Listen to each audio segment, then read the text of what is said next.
Hello, my name is Levi. Over here we have... Chris. And Keegan. Today is a very special day. It is our Halloween special.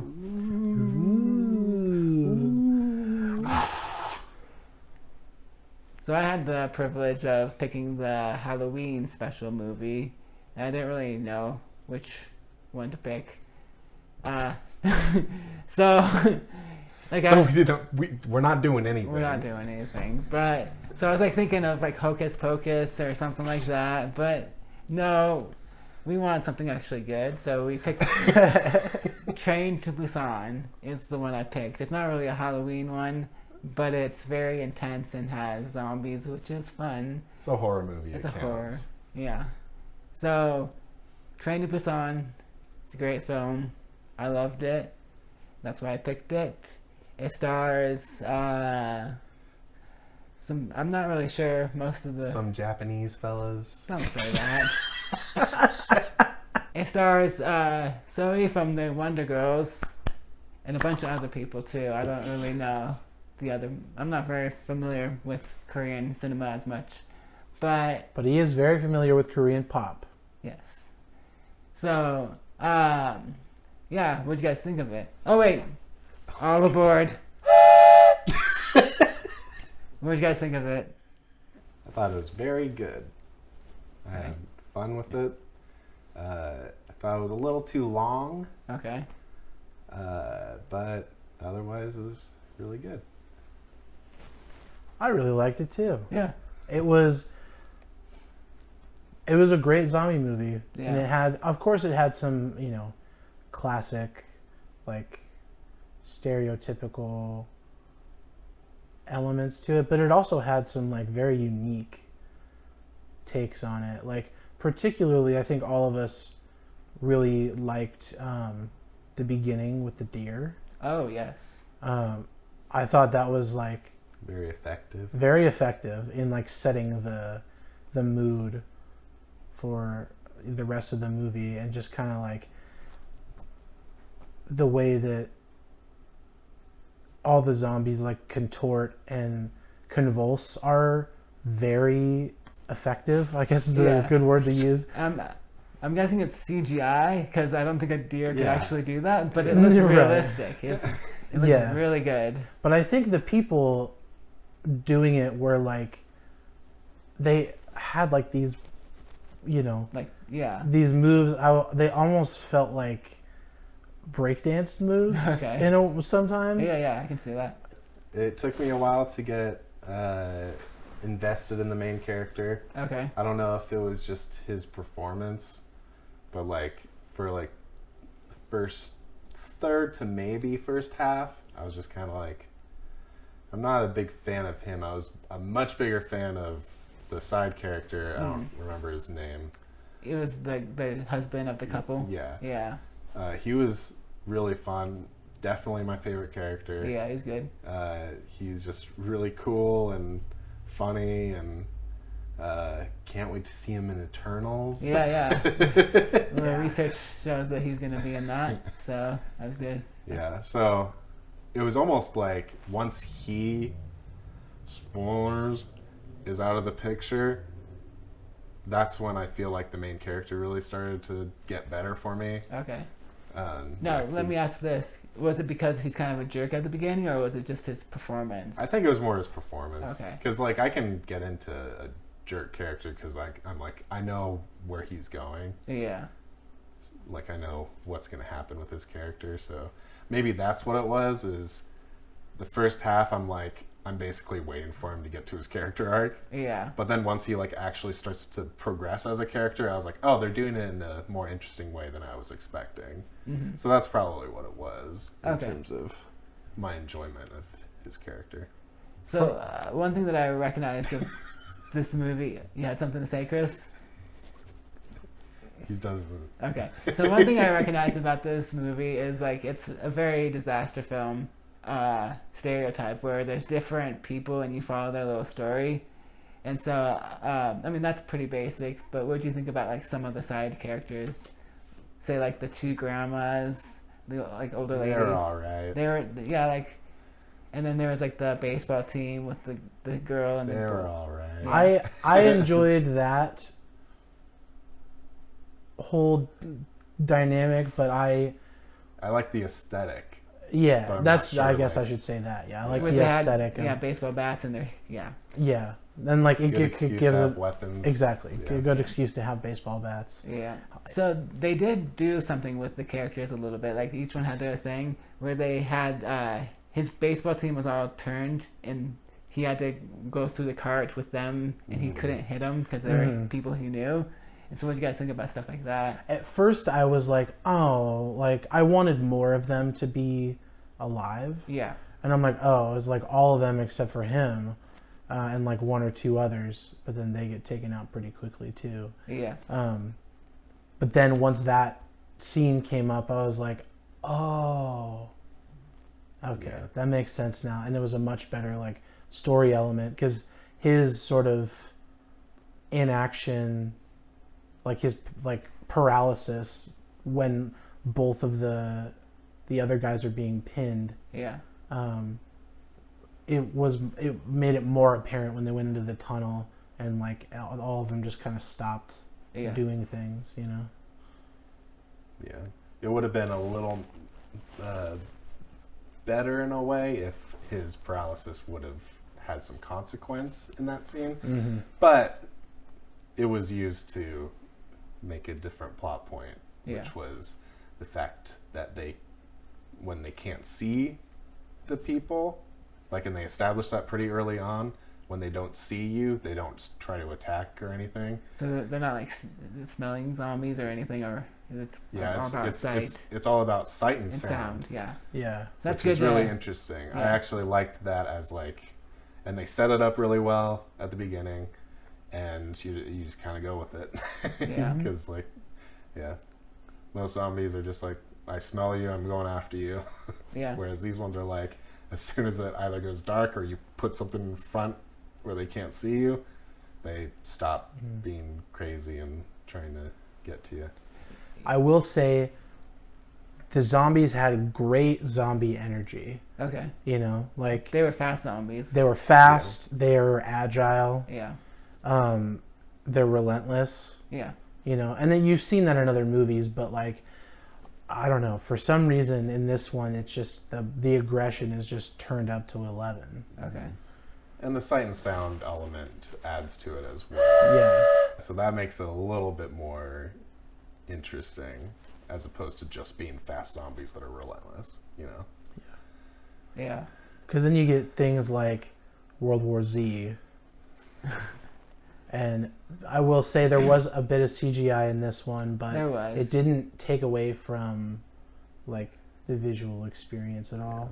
Whereas like in like World War Z, it was just Too much. too much. It was too over the top, and it Yeah. was like I don't know. This one felt a little more grounded, which made it more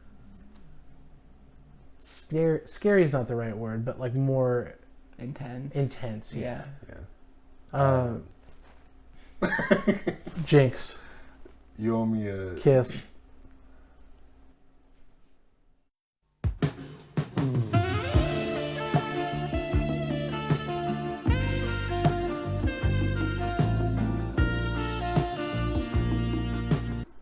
Let's talk about the villain. Okay. Like the villain, Yeah, not the zombies. The real The villain. zombies are just kind of there. Which I'll bring up. One of my friends said that the best zombie movies, there's a human villain Yeah. as opposed to like the true villain of the movie is a human, not zombies. Yeah. So I'd like to throw that out there. And at first, I was not into this villain Okay. because at first I was just like, oh, he's that character. Yeah. He's gonna get everyone So killed. he's like he's like the COO of a big company, Yeah, and he's all about himself. yeah. And you were saying, And he's just a despicable human being. And for the first few scenes that he's really like despicable, I was just kind of like, yeah. this is typical. But then it just kept going, and you kept seeing how despicable he could get. Yeah. Which was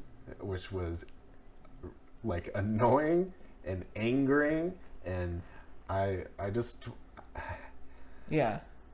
he got better. Another thing about this movie is that like it seems like he's just going to be the stereotypical villain, but then they do different things with him that make him just more and more despicable, to the point that I was like, wow, this is a good villain. And there are certain points where it seems like he goes out of his way to be just the biggest dirtbag imaginable. Especially in like the third act, or like the last, how like 20 minutes or so of the movie. I don't know if we want to give spoilers, but kind of say what he says. Or what he does. Do you want to say what he does? We can say a few things. Okay. But like basically he just uses other people as meat shields, basically. Yeah. And some of them turn out to be the main characters that we're rooting for. Yeah. Well, yeah, because like in the part where the train like has to stop and they have to get out, he, uses the young girl.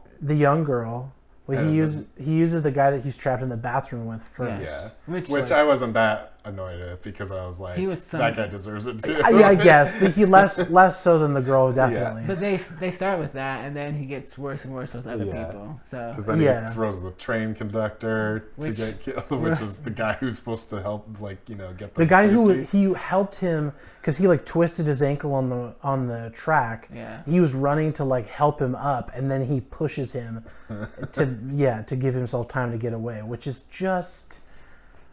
Oh man! My main issue with him at the end was I didn't really like the fact that he in the big showdown between him and the main character, how he was like becoming a zombie. I kind of wanted him just to be normal. Okay. Like I kind of wanted him just to be like, I don't want anyone else on this train other than myself, and that's why he tries to like throw them off or something. Yeah. Thought that would have been a little more interesting. And then I was like, there's the moment where like he's starting to turn and he's like trying to be sympathetic and be like, get me to my mom's waiting for me or whatever. Yeah. And like, I don't know if he was trying to do any sort of like manipulation. Yeah. Or if it was like the filmmakers trying to make him a little more sympathetic. But if it was the filmmakers, I would be like, I don't think they succeeded. Because I was like, get this guy off my train. I know. When he was saying like, I'm scared and all this stuff. I was like, good. I know. I was like, it's a little too late to feel sympathy for you after you've literally killed like a half dozen people already with your actions. I liked a shot that I want to talk about. I think other people talk about it when they talk about this film, but there's the film. They're at, I think it's one of the stations where they stop the train, and they walk out and they think it's safe, and then zombies come and chase them back up the stairwell, and they go back to the train, and they're behind a glass thing, and they're trying to keep the baseball team and the two main guys are trying to keep the zombies out. And they're like trying to lock the door. Yeah. I like that scene. It's really intense. And I think Chris was like, that's too much pressure on that glass. He said that. And then I was like, just wait. And then they finally lock it, and then they start running. And then there's that scene where all the zombies push the glass. And I think it's one of the best shots in the film, just to show intensity. And then there's a big pile of people, or zombies, and it's really cool. I like that. What did you guys think of that one? I mean, there are a couple ones like that. Okay, yeah. Like, there's the one where they break through the glass to fall on the train. That one thought too. that one looked a little iffy in terms of effects. Yeah. But the one where they literally get the doors shut and then start running, and then it just breaks. Yeah. That was more. I was like, oh, they were there for a long time trying to hold that door. Yeah, just a lot of... Well, they gave everyone else, I guess, a head start. Some time to go. I also liked when, before that happens, when the main character is like running towards the soldier down that like hallway that's closed off. Yeah. The soldier gets like tackled by a zombie that's running behind him, and then he like turns around and is running towards his daughter, and his daughter is about to get like jumped on by a zombie, and then the husband of the pregnant woman comes up and just slugs him right in the face. Oh yeah. Which is something that I really enjoyed about his character too. Like, he didn't really use any weapons. He literally just punched the zombies in the face, which was just great. There was when they were in the train and they kind of like suit up, they put the stuff on his arms and stuff. And there's like a shot when they're like the three of them are sitting there or standing there, and it's like almost like a superhero thing where they're like, and I thought that was cool. It kind of reminded me. I think there's a shot like that in Shaun of the Dead too. When I'll have to look through it and watch it. But theirs is a funny movie. This is a serious movie. But it's like the shot. I laughed quite a bit in this movie, though. Yeah. Yeah. There's some good stuff in this. That's some of the dialogue funny. between the husband and the dad, like they were kind of going back because they didn't like each other at first, was nice, and it was funny what they were saying. Well, and to go back to kind of the villain character and the main character, like, it's almost like the villain is like the main character's shadow, almost like what he could have been, I guess, or like a more extreme version of like only thinking about yourself and not of other people. Like that's why the little girl says that's the reason why her mom left him, because he doesn't think of anybody else. But he actually shows like progression and like he grows as a character, whereas the villain very much does not. Well, that could lead us into talking about theme. So this movie's all about sacrifice and helping others and selflessness, being a good father and stuff like that, and which involves that. And I thought it was really good way to show all that. Like, it's not like the most like deep themes, but how it's all portrayed through the villain, the hero, basically learning off of the other soon-to-be father character. There's a lot of good ways they incorporated those themes into this movie. Well, and there was also like a very like classist. So there's I'm guessing he's like a homeless guy, is that we'll call him, kind of like the raggedy hair guy, and he's like a decent person. He sacrifices himself. And then there's like the COO or whatever guy. He's all about himself. So there is that class thing going on. And then it's like the main guy's choice is to become like the bad guy or like the people who are helping others and sacrificing themselves. So there's like a class thing going on there too. There's also another like zombie or end of the world type of trope that they threw in there, was the fact that the pregnant lady survived. And that's the whole like rebirth of humanity sort of like thing that a lot of those types of movies bring in.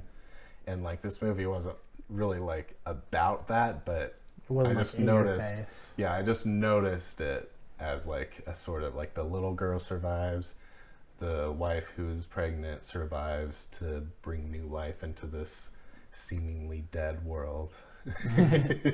Chris, I think it was, said it would have been cool if the baby turned into a zombie and popped out of her stomach. That would have been a cool shot, but it would not have been good for like. I mean, that's very. Yeah. I honestly thought the vagabond chap would have died way earlier. But I actually thought that he was one of the people who was bitten in the because there was like a couple of them hit like sitting in the bathroom. So I thought he was also bitten. So I was like, oh man. It's because you looked at his outside appearance. Maybe that's the case. Yeah. And I had to learn something through the course of this movie. Not all homeless people are gross zombies. So that was Train to Busan. It's a really enjoyable movie. I want to see what your rating is. Keegan, go. I'm gonna give it a thumbs up, a solid thumbs up. It's not perfect. Okay. And it's not bad at all. It's really fun, and there's some really good character stuff, and yeah, I had a good time. Nice. I would give it a nice thumb up, maybe like a thumb. Almost. You guys two won't let thumbs me up. do that. Almost. You two guys won't let thumbs me up. do that. So A very enthusiastic thumbs up. I liked it. That's why I picked it. Even though it's not my first time seeing it, it was still enjoyable. I could get something new out of it. The intensity was fun, and I liked it. So I'm gonna give it 2 thumbs up. As far as zombie movies go, I liked it. And it's so enthusiastic about it. I want you guys to watch it too. All right. One thing before we do our outro. Apparently, I've heard in the rumor mill that it's going to be remade in America. Don't do that. That's stupid. It was 4 years ago when they made this movie. Just watch it for what it is. It's a good movie. Don't make it over. Ah!